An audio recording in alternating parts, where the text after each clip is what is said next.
Okay, great. We have Danny Miller from Benchmark Email. It's Danny. How are you doing? How are you doing today? Very well, thank you. Okay, so this is email service provider. We just have had a get response with us. Just 2 minutes ago he finished. Get response, you obviously know it's a big one. Yeah, you are much smaller one.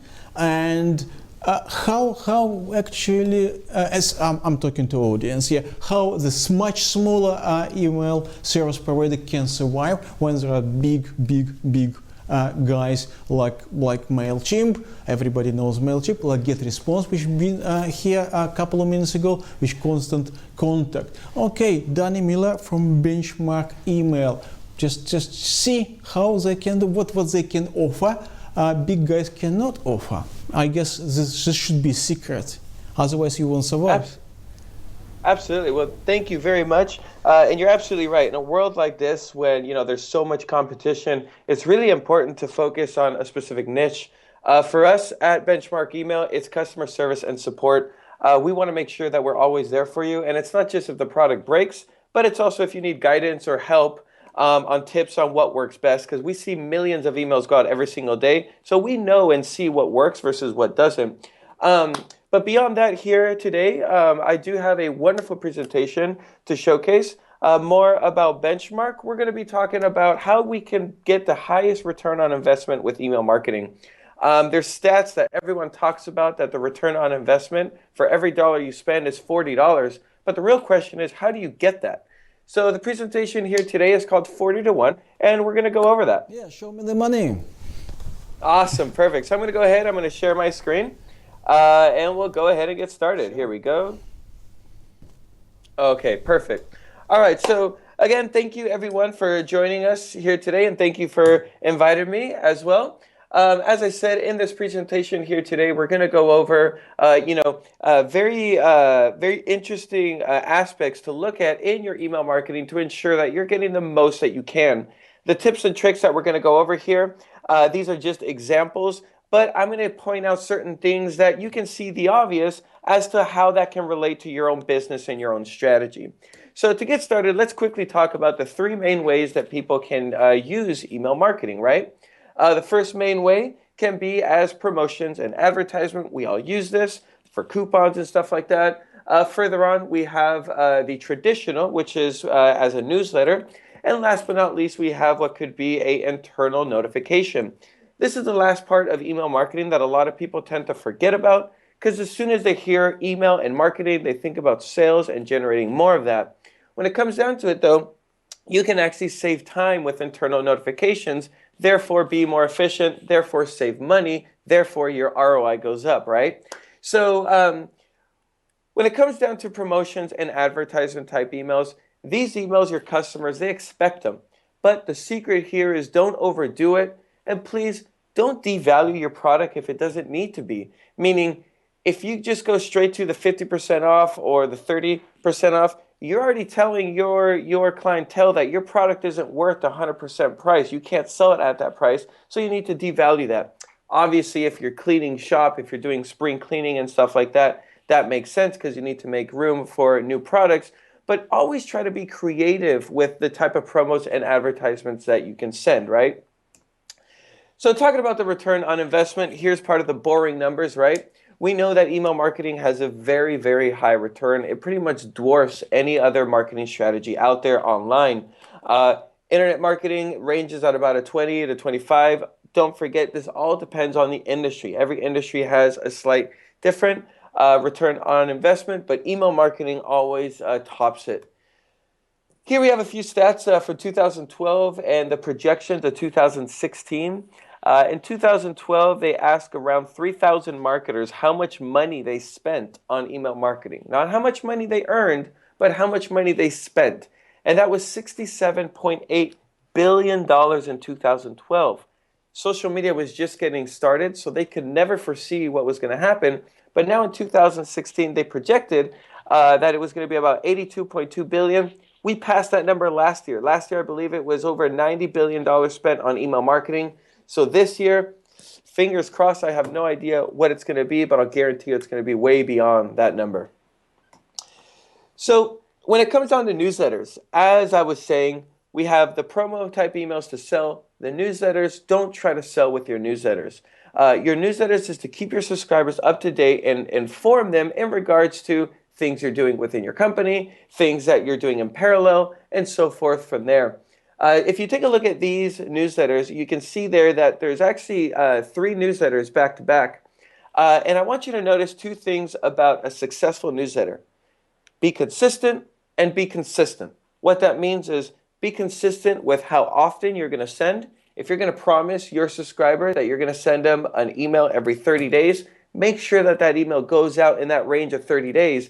If you break that consistency, your subscriber is not going to get used to receiving that email. Therefore, they're probably not going to pay as close attention to it. And the second consistency to it is to make sure that your brand and your message stays the same all the way through. You can see here the email from Hat Life. The structure of the email and the brand doesn't change at all. Why is that? Because obviously it's here to create branding. And if you change your entire email each time, anytime I receive it, I'm not going to recognize it, and I may even mark it as spam, and that's not your goal, right? So now that we've talked a little bit about the various types of way that email can be used, or at least the 3 main ways, let's talk about how your subscribers find you or how your fans find you, right? I'm sure we all have sign-up forms on our webpage and maybe on our Facebook page, but of course there's many other ways that you can achieve sign-ups. Trade shows, you can collect business cards. One thing that's very important, if you have a little bowl at your booth, make sure that you give a sign that explains what you're going to be doing with the information. Is it a contest? Then make sure that your first email isn't, hey, thank you for coming by, sign up to our booth type thing. Make sure that that first email is related to the contest. Or if you're promising something else, again, make sure that that jives together. There are also many other apps that you can use. For example, we provide an app called the Easy List, which you can put it like if you have a brick and mortar store, you can put this right next to your cash register. So as people are paying, they can also sign up to your newsletter, and that automatically connects to your benchmark account. So let's talk about the 2 different type of lists that you can build, right? We have an opt-in list and we have a double opt-in list. What's the difference in between these? An opt-in list is a list that your subscriber, they fill out a form, just like you see on the left there. They fill that form out, they hit subscribe, and automatically they start receiving all of your email notifications. Now, the double opt-in, the difference in between that, it's the same process with an added step. When someone fills out that form, they first get an email to confirm their subscription. And you may say, now, why would anyone ever want to do that? That's adding an extra step. All marketers know that that's a big no-no. You want to make the least amount of steps possible, but this is highly recommended. Why? Well, think of it as your lead qualifying process. Everybody has a smartphone. Everybody checks their email there. And if they're signing up, 9 times out of 10, they're probably signing up from their smartphone anyway. So if they don't have the will to want to go to their inbox, which is going to take a second, and click on that link, then they're probably not a good subscriber to you anyway. So that's always something to think about, okay? Now, when it comes down to what information to ask for in your sign-up boxes, make sure that it's information that's relevant to you. Meaning, if you don't need the phone number, don't ask for the phone number. You want to reduce the amount of anxiety that you can create with somebody when they're filling out your form. There's a few things that people may want to ask for, which is age, gender, geographic location, and all this other stuff. But you can find out that information later on by analyzing your reports. We're going to check that out in just a second. So when it comes down to it, I highly recommend to not ask for more than 3 pieces of information. 2 of them are already taken up, their name and email.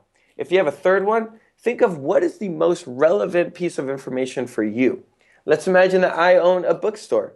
What's the most relevant piece of information after the first name and last name? Maybe the category of books that the subscriber could be interested in, right? That's the most relevant to me. Their age, their gender, I can find that out later on. So going back to this may sound redundant, but if somebody signs up to receive dog videos, the last thing you want to do is send them cat videos, all right? I see this mistake happen every day where people say, sign up to receive our deals. And people sign up to get the deals, and then they start sending the newsletter to the people that got the deals. That's not what I signed up for. If I wanted to sign up to your newsletter, I would have signed up to the one that was right next to it. So let's talk quickly about a little case study done by Citrix. For those of you that don't know Citrix, it is a conferencing and webinar service. They had a little bit of a problem to sales and marketing weren't quite getting along. They were butting heads. So what they did is they sat them down, they got sales and marketing, they told them to get along. And by doing this, they were able to increase their lead generation by over $1.5 million in leads. Some of the things that they did were sponsored webinars, better organic search, white papers, more synergy with other companies. And the problem that they had before was that sales and marketing were doing completely different things. Meaning marketing was selling the product a certain way, sales was selling it a different way. So there really was no synergy. They were making sales, but they could do way better. So once they put all of these things that you see on screen in sync, they were able to increase their automated emails by the percentages that you see there on screen, and their manual emails sent by sales by the percentages that you see there. Now, those small percentages may not mean much, but when we think of a list size that they may have, which is in the millions, that 1%, that 0.65% makes a huge difference then. So all I'm trying to get to with this is make sure that your marketing has a flow to it, that everything means something. Think of it as kind of like you are telling a story and you can't just abruptly change that story. You have to keep that flow going, okay? And part of that is focused on engagement. So when it comes down to engagement, as I was saying, it is very important for you to focus on what your subscribers are opening, what they're clicking on, so you can better prepare yourself for the next email that you're going to send. This is an example of a report that you would see in Benchmark Email. This is a screenshot. If you were able to scroll down, you would also be able to see the geographic location and so forth. So the main thing here is to always focus on your open rate, your click-through rate. Bounces is also very important. If you see that you get a very high bounce rate, don't ignore that. It's very important to focus on that and to understand why did that happen, okay? So let's go ahead and let's talk about the bookstore example that we said earlier on. So let's imagine that I own a bookstore. Someone comes to my store on my website, they sign up, and of course I ask them for their name, their email, and their preference of book, right? So let's say Johnny comes along, let's call this guy Johnny, and he signs up, he gives me his name, his email, and the preference of book, let's say that he says sci-fi, right? So I go to Google, right, and I search on Google and I say, people that like sci-fi books, what other type of books do they like? And I find out that it's historical fiction and graphic novels. Okay, so if that's the case, how can I incentivize my subscriber to figure out if those are really their interest? So he's already told me that his favorite books are sci-fi. The first email that I'm going to send them is going to have sci-fi books in it. So if you see down right in the middle, all the sci-fi books are in the middle. The books that are on the left are historical fiction. The books that are on the right are graphic novel, okay? So here, what we're doing is we're trying to test to see, do those stats actually make sense? And what we're going to do later on is in the report, we're going to track and see what is he clicking on? Is the engagement going up? Is it going down? Is it indifferent? And here's where we top it off. We have historical fiction and graphic novel on either side. We can also do age and gender. So what you can do is as you place things throughout your email, you can place them strategically so every single click means something to you, okay? So if they click on the historical fiction on the very top left, that very top one, it's most likely going to be a female between the age of 15 to 25. But if he clicks on the one that's on the very bottom right, that's probably going to be a graphic novel of either gender of the ages of 35 and above. So once again, it's very, very important on how you strategize your email and how you place your products, because the smallest change, just like this, can really affect your sales, not just with one email, but it can really teach you later on how to build better and better emails. So that was an example of a sales email. When it comes down to a newsletter type email, this is again the example as we had from Hat Life. As I said, 2 consistencies. Be consistent and be consistent with time as well as the structure and brand. Now, if we could imagine this email on a mobile device, we all have one of these, a mobile device, a smartphone, and to be honest, I want to say about 80% of people read their emails while sitting on the toilet. It's funny, it's true, and that's the mindset that we need to remember that the subscribers are in. So what that means is, are your emails responsive? Meaning, if your subscriber sees the email on a desktop, it looks beautiful. But when they see the email on the mobile device, how does it look there? We need to make sure that it is absolutely 100%, because 9 times out of 10, your subscribers are opening those emails there as well. Now, something very important. I hear this all the time. My emails don't sell. My emails don't sell. Your emails aren't supposed to sell. Your emails are the doorway to the point of sale, meaning your emails are supposed to entice people to get you into their site to then sell you there. So if you take a look at this email here from HatLife, notice that they don't give you full articles. They give you just brief snippets of each article because they're trying to entice you to click on those links for 2 reasons. The first reason is to learn what your interests are, because depending on what you click on, they're going to learn that and then better their marketing. And the second reason is because, again, they can't sell you on the email. But once you go to the website, they have a limited real estate to sell you there, right? So here we go over the responsiveness as the emails. Like I was saying, make sure that your emails are responsive. If you're with a provider that does not provide responsive emails, you got to jump ship. Whether you come to Benchmark or any other one, make sure that your emails are responsive.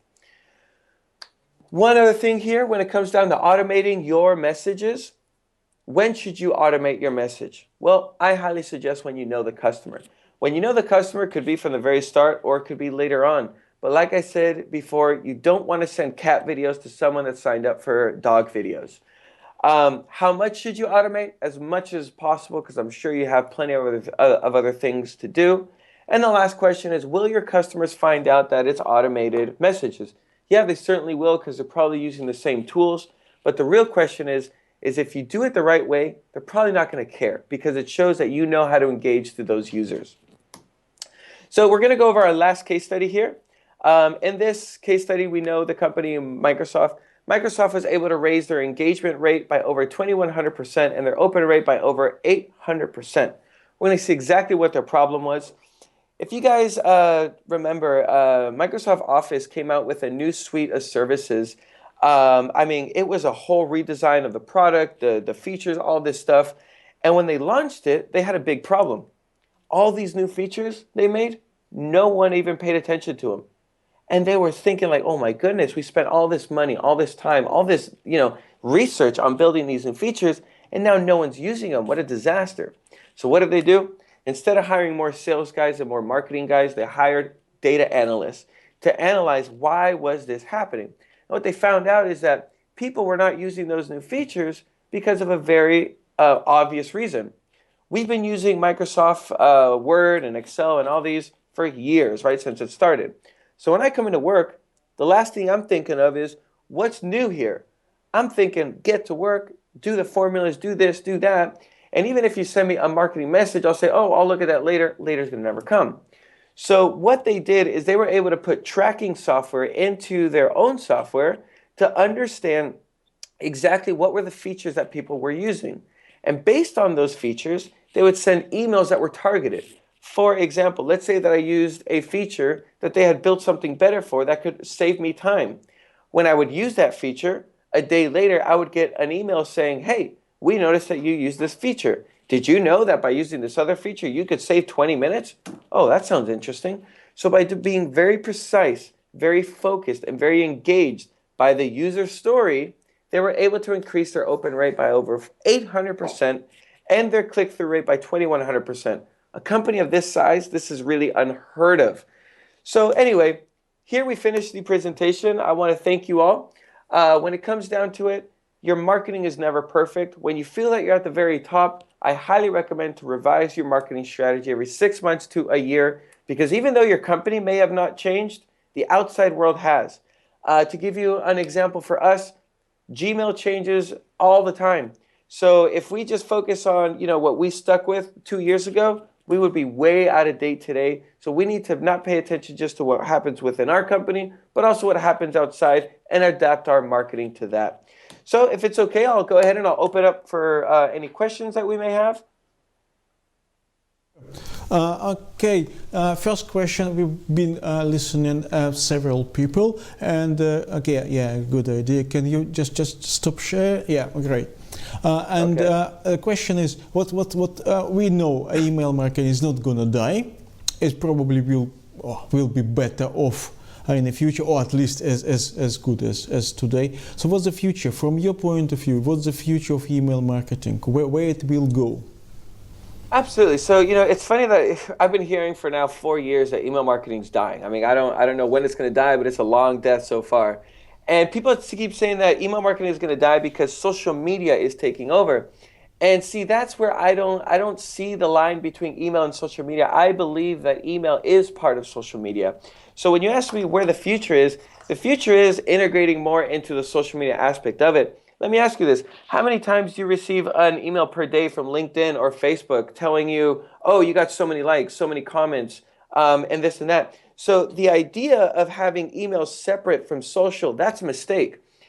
As the second you integrate it into social, that's when it starts happening. And for those of you that are going to argue me and say, well, social is a conversation back and forth, email is a conversation if you create it that way. If you ask your clients, give us feedback, and they have a link to click on to go to your website and leave a comment, that is a conversation. So make sure to just try to adapt it to that, to a more conversational wise, is what I would say is what the future of email is.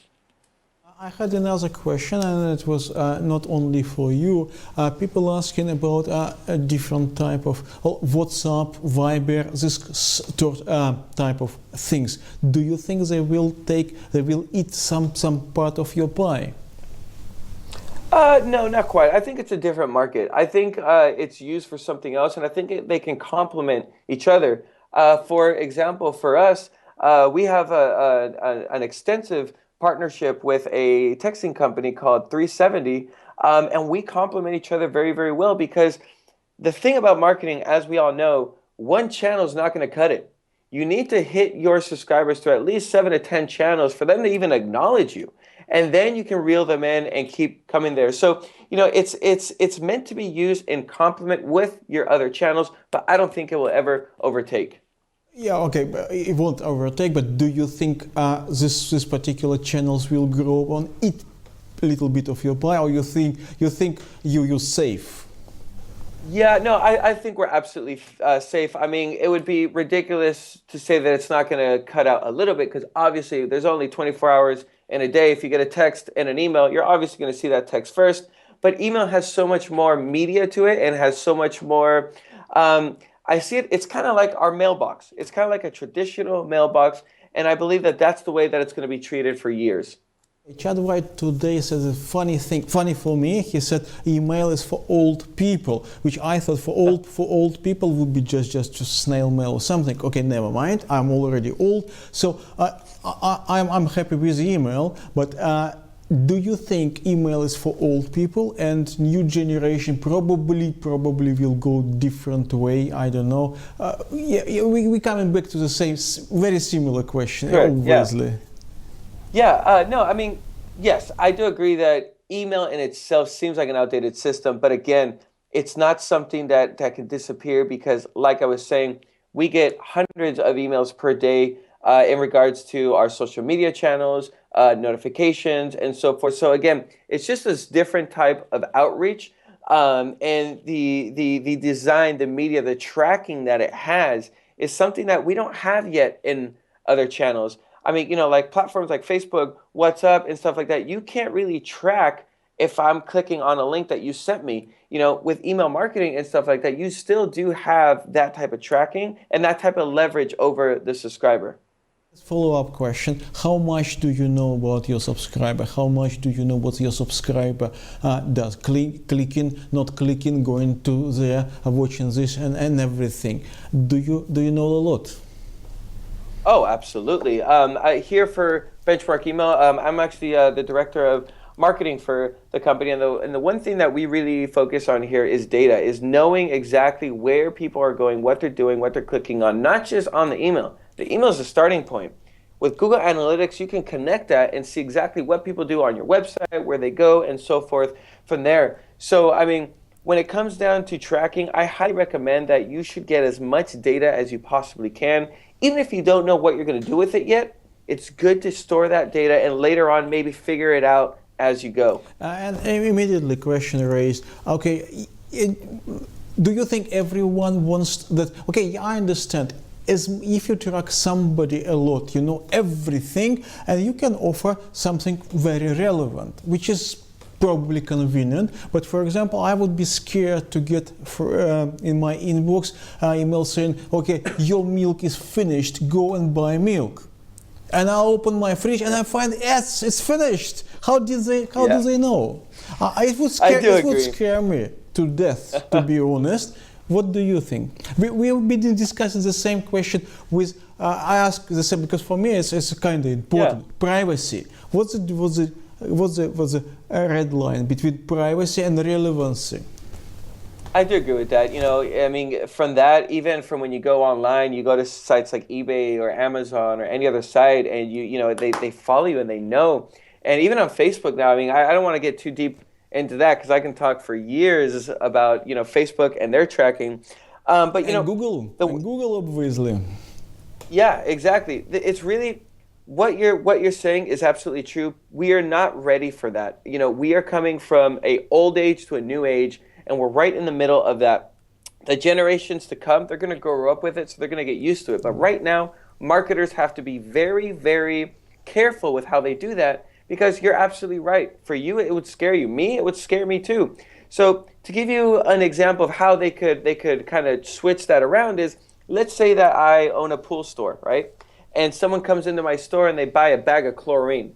And I know that bag of chlorine only lasts for 6 months. The main idea is to not send that email, you know, saying buy your bag of chlorine. But what if you sent an email that had pool supplies, and right next to it, kind of to the right, off to the side but visible, there's a discount coupon, 10% off for your next bag of chlorine. That makes sense. So make sure to not do the target of it, but always try to reference it somehow. So this way you only scare clever guys. That just common guys will like me would say, oh, chlorine, I want to look. But guys with a suspicious minds, they say, oh, they are watching us. Okay, guys, we don't. Thank you very much, Daniel. We don't have more time for this. We have the next one. Thank you very much, Daniel. I hope we'll do it one day again. Thank you. It was very interesting. Thank you.